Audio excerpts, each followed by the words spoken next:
বিসমিল্লাহির রহমানির রহিম।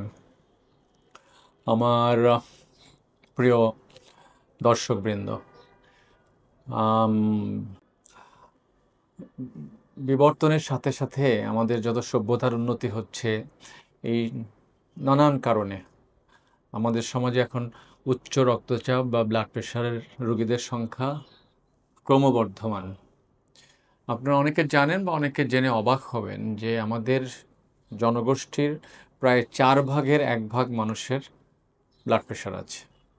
এবং আপনারা জেনে আরও অবাক হবেন যে এর ভেতরে প্রায় 75% মানুষ জানতো না যে তার ব্লাড প্রেশার আছে। কোনো কারণে হাসপাতালে আসছে, কোনো কারণে সিক হয়ে গেছে, তখন দেখা গেল তার ব্লাড প্রেশার।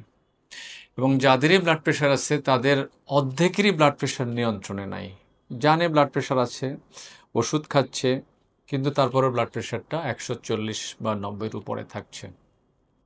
আপনাদের জেনে রাখা দরকার, ব্লাড প্রেশার কন্ট্রোল বলতে বোঝায় ব্লাড প্রেশার থাকতে হবে উপরের প্রেশারটা, যেটা সিস্টোলিক প্রেশার, সেটা 110 থেকে 130-এর মধ্যে।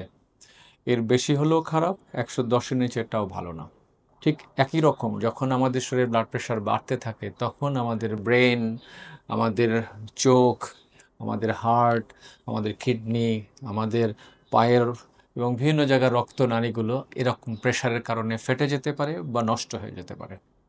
যে কারণে নানান কারণে কারো কারো কিডনি প্রবলেম হয়, কারো হার্টের প্রবলেম হয়, কারো ব্রেনের প্রবলেম হয়, কারোর হাত পায়ে রক্তনালী বন্ধ হয়ে গিয়ে পচন ধরে, কাটতে হয়। আজকে যার বয়স 35 বা 40, উনি হয়তো ফিল করছেন না, কিন্তু ওনার যখন 60 ক্রস করে যাবে, তখন এই ব্লাড প্রেশারটা ওনাকে কঠিনভাবে আঘাত করবে। সুতরাং ব্লাড প্রেশার আমাদের কন্ট্রোলে রাখতেই হবে। আজকে আমি ওষুধ নিয়ে কথা বলবো না, আমি আমাদের অভ্যাস নিয়ে কথা বলতে চাই। কি অভ্যাস? আমার সকালবেলা ঘুম থেকে ওঠার অভ্যাস। আমি নামাজ পড়লাম, ইবাদত করলাম, এরপরে আমাকে হাঁটতে যেতে হবে। এই সকালবেলা সুন্দর আবহাওয়াটা যদি আমি 30টা মিনিট প্রতিদিন হাঁটি, তাহলে 30 মিনিট হাঁটার জন্য আমার ব্লাড প্রেশার 10 মিলিমিটার পর্যন্ত কমে যেতে পারে ওষুধ ছাড়া। তাহলে দেখেন, আপনার প্রেশার যদি 140 থাকে, আপনি শুধু হেঁটেই বিনা ওষুধে ব্লাড প্রেশার কন্ট্রোল করে ফেলতে পারছেন। এরপরে যদি আপনার ওজন একটু বেশি থাকে, আপনি যদি 5% ওজন আমরা কমাতে পারি, তাহলে কিন্তু ব্লাড প্রেশার আবার 5 কমে গেল। তাহলে আপনি হাঁটার ফলে আপনি ওজনটাও কমাতে পারছেন, প্রেশারটাও 10 থেকে 15 কমাতে পারছেন। কতটুক হাঁটবেন? প্রতিদিন 30 মিনিট যথেষ্ট। ইভেন সপ্তাহে 5 দিন 30 মিনিট করে হাঁটলেও যথেষ্ট। কিন্তু এই হাঁটাটার মধ্যে একটা স্টাইল আছে। খাবারটা, আমরা অনেক রিসার্চ ইদানিং অনলাইনে আসছে, মানে বলতে গেলে মানে তীরের বেগে আসতেছে এক একটা রিসার্চ। দেখা গেছে যে আসলে গাছে তৈরি হয়, সেটা গাছের উপরে হোক কিংবা গাছের নিচে মাটিতে হোক, এই শস্য উদ্ভিদজনিত কোনো খাবারে কোনো নিষেধ নাই। সেটা ব্লাড প্রেশারের রোগী হোক, হার্টের রোগী হোক, ইভেন কিডনির রোগী হোক। আমরা কিডনির কারণে একসময় অনেক কিছু নিষেধ করতাম, ডাল নিষেধ করতাম, পালং শাক নিষেধ করতাম, পুঁই শাক, ঢেঁড়স, কত কিছু নিষেধ করতাম। কিন্তু আজ থেকে এখন দেখা গেছে যে না, কোনো সবজি জাতীয় খাবার, কোনো উদ্ভিদ জাতীয় খাবারে কোনো নিষেধ নাই। তাহলে আমরা এক্সারসাইজে আসলাম, ডায়েটে আসলাম, ঘুমটা একটা ইম্পর্টেন্ট জিনিস, আমি বলতে ভুলে যাচ্ছি। আমাদের একটা সুস্থ সবল অ্যাডাল্ট মানুষের 5 থেকে 7 ঘন্টা ঘুম যথেষ্ট। তাহলে খাওয়া দাওয়া, এক্সারসাইজ, ঘুম। নেক্সট হলো আপনার স্মোকিং।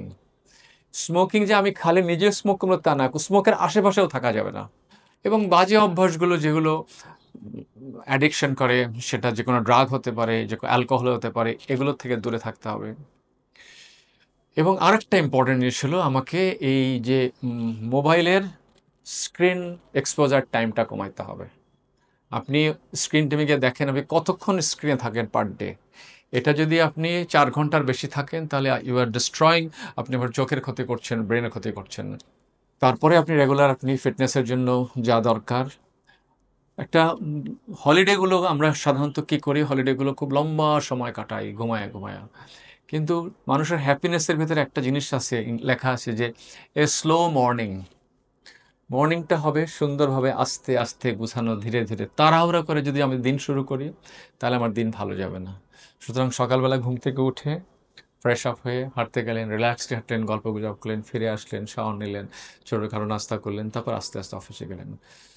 সো আমরা যদি এভাবে আমার দিনের অভ্যাসটাকে পরিবর্তন করতে পারি, ইনশাল্লাহ আমরা সবাই ভালো থাকবো। সকলকে ধন্যবাদ। আল্লাহ হাফেজ।